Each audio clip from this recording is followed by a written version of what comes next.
93వ జయంతి వేడుకకు హాజరైన మీ అందరికీ, అలాగే వేదిక పైన ఉన్న పెద్దలందరికీ పేరు పేరున శిరస్సు ఉంచి నమస్కారం చేస్తున్నాను. ధిక్కార స్వరం అంటే అర్థం ఏందో చాలామందికి తెలియదు అనుకుంటాను. అసలు నాకే తెలియదు ధిక్కార స్వరం అంటే ఏంటిదో. కానీ ప్రతి ఛానల్లో ఎక్కడ వైర్లు తెగిపడితే అక్కడ పృథ్వీరాజన్న కనబడతాడు. అదే కావచ్చు ధిక్కార స్వరం అని నేను అనుకుంటాను. మీరేమంటారు? ఎక్కడ పేదల ఇండ్లు కూలిపోతే అక్కడ పృథ్వన్న మాట్లాడుతూ ఉంటాడు. అదే అనుకుంటాను ధిక్కార స్వరం కావచ్చు అని. మీరేమంటారు? ఎక్కడ తెలంగాణ కళాకారుడికి ప్రతి ఇష్యూ మీద, ప్రతి సమస్య మీద, ప్రతి చోట ఈ మధ్య ఒకే ఒక్కడు పృథ్వీరాజన్న కనబడుతున్నాడు. అంటే చాలా ఆంక్షలు పెట్టిన నాకు. ఒక నాయకుని ప్రాంతంలో అన్యాయం జరిగితే అక్కడ పృథ్వీరాజన్న మాట్లాడితే ఆ నాయకుని గల్లబట్టి చెంప మీదకి వెళ్ళి కొట్టినట్టు అవుతుందా కాదా? మీకు దమ్ముంటే అయితే అవుతుందనాలి, లేకపోతే కాదనాలి. సమస్యల మీద కొట్లాడితే ఆ ప్రభుత్వం మీద యుద్ధం చేసినట్టు అవుతుందా కాదా? అట్లనే అందరు కావాలని అనుకుంటున్నాం. నేనైతే అయినా మేరీ ఇప్పుడే ఈ పుస్తకం తీసుకొని, ధిక్కార స్వరం పుస్తకం తీసుకొని అయితన్నా అన్న.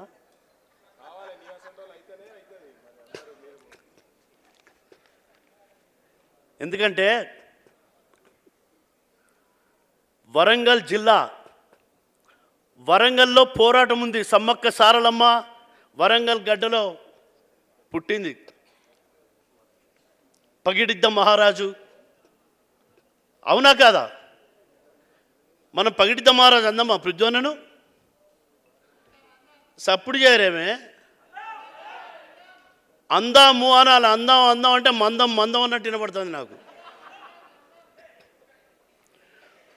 తూర్పు తల మీద పొడిసేటి పొద్దై ఎదురుంగా నడిచొస్తావా సత్తన్నా, మా మది నిండా చెరగని జ్ఞాపకాలతో నీవు మాతోట కలిసి ఉంటావా ఓ సత్తన్నా. కౌల కలములో బలము నీవు, ప్రశ్నించే గలములో గర్జనవు. పృథ్వీరాజన్న పోరు నీవు, పోరు బాటల్లో వెలుగు నీవు. సత్యన్నా నీ ఆశయాలే గొప్ప అనుకున్నాము, ఆ బాటల్లో బయలుదేరొస్తున్నాము. తూర్పు తల మీద ఎండుతున్నా చెరువులల్లా నిండిన నీరైతవా, మండుతున్నా ఎండలో నా నీడనిచ్చేటి చెట్టయితవా.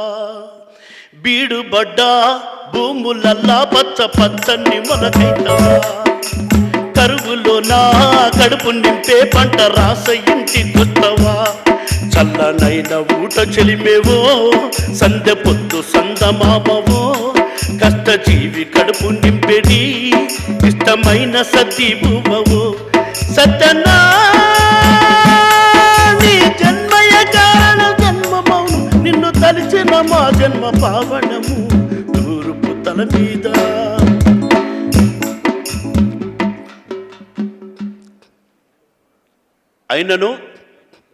ఆయన పైన పాట రాయాలంటే అసలు ఒక పదం కూడా రావట్లేదు. ఎందుకంటే 1,000,000 పదాలు కూడా ఆయన గురించి రాయడానికి సరిపోవు. ఇప్పుడు వేసిన పుస్తకం కూడా, ఈ పుస్తకం ఆయన చరిత్రలో ఒక మూల పైసా కావచ్చు వాస్తవానికి.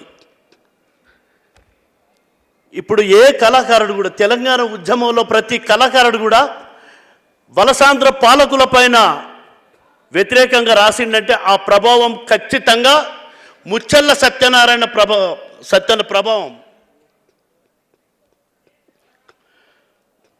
నా ఒపీనియన్ ఏంటంటే, నా మనసులో ఏముందంటే, నేను మా దాడి మల్లన్నను, మా బుచ్చన్నను వీళ్ళందరిని తీసుకొని పోయి నేను ముచ్చల్ల సత్యన్న దగ్గర కూర్చుండి నా పాటలు వినిపించిన నన్ను బాగా నన్ను దీవించిండు అన్న.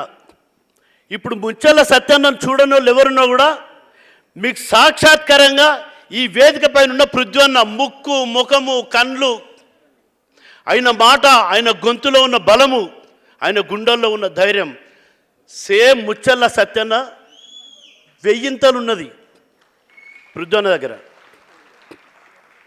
మనము ఆ ఫ్లెక్సీ పైన కాదు, వేదిక పైన పృథ్వన్ననే చూస్తున్నాం. పృథ్వన్న నన్ను చూస్తాడు, మీరంతా పృథ్వన్నను చూడండి.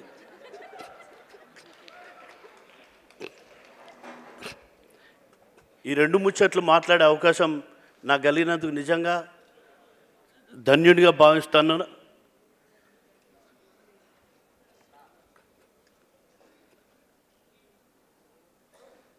ఏందిరా